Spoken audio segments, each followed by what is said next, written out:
everyone, welcome back to another video of Food and Small Talks where we cook together. आज हम बनाने जा रहे हैं restaurant style white sauce pasta.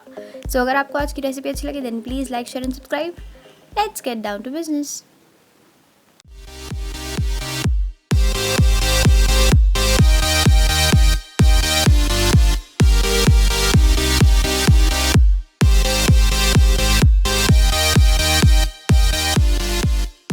Ingredients में हम ले लेंगे fusilli pasta, butter, oregano, chili flakes, black pepper, capsicum, corn, onion, मैदा, सॉल्ट और 1 कप दूध. इसके बाद में आता है स्टेप नंबर 1. स्टेप नंबर 1 में हमने ऐड कर लिया है वाटर, जिसमें हमने डाला है सॉल्ट, 1 स्पून ऑयल और इसे अच्छे से कर लेंगे हम बॉईल. जब पानी अच्छे से बॉईल हो जाए तब हम इसमें ऐड करेंगे फुजीली पास्ता और इसे लगभग 7 से 8 मिनट तक बॉईल होने देंगे. जब ये अच्छी तरह बॉईल हो जाएगा हम इसे ठंडे पानी से एक बार धो लेंगे और इसे कर लेंगे स्ट्रेन करने के बाद आता है स्टेप नंबर 2. स्टेप नंबर 2 में हम एक पैन लेंगे, उसमें हम डालेंगे बटर और बटर को अच्छे से मेल्ट कर लेंगे. इसके बाद हमें करना है इसमें हमारी वेजिटेबल्स को सॉटे करने के लिए हम डाल देंगे हमारे कैप्सिकम, अनियंस और कॉर्न इस कढ़ाई में और इसे अच्छे से मिक्स कर देंगे.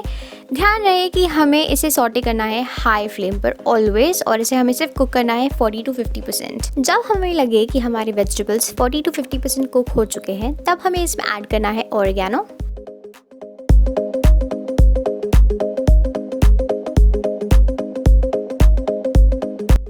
चिली फ्लेक्स और स्वाद अनुसार नमक. उसके बाद इसे अच्छे से मिक्स कर लेंगे.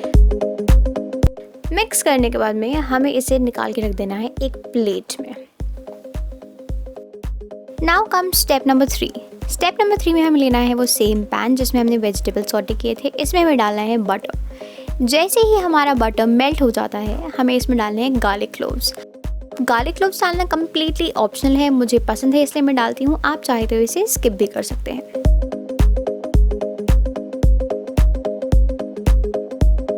इसके बाद हम इसमें डालेंगे मैदा. मैदे का ऐसा है कि आप हमेशा ख्याल रखें कि प्रोपोर्शंस बिल्कुल इक्वल होने चाहिए. जितना आप बटर डालते हैं एग्जैक्टली उतना ही हमें मैदा डालना है. अब हमें इसे पकने देना है तब तक जब तक इसका कलर हल्का सा गोल्डन नहीं हो जाता.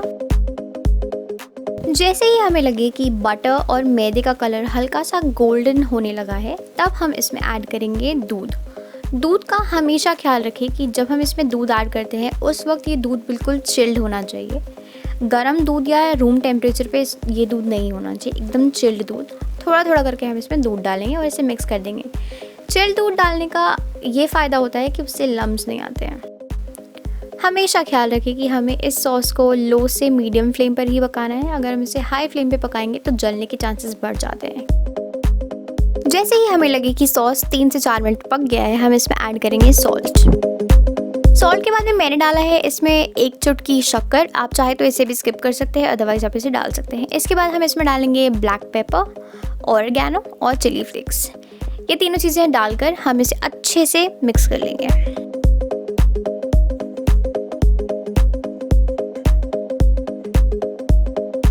अब इसके बाद क्या बचा? कुछ भी नहीं. हम इसे डालें इसमें वेजिटेबल्स, हमारा पास्ता. अच्छे से मिक्स करना है ताकि वेजिटेबल्स और पास्ता में प्रॉपर कोटिंग हो जाए. एंड ये इट्स रेडी. सो थी ना कितनी easy recipe. I really want you guys to try this at home and please let me know आपको ये रेसिपी कैसी लगी. बाकी अगर आपको वीडियो अच्छा लगा हो then please like and subscribe. मैं मिलूंगी आपसे अगले वीडियो में. तब तक के लिए अपना ख्याल रखिए, अपने घर वालों का ख्याल रखिए, अच्छा अच्छा बनाइए, खाइए, अपने पड़ोसी का ख्याल रखिए. Bye, take care.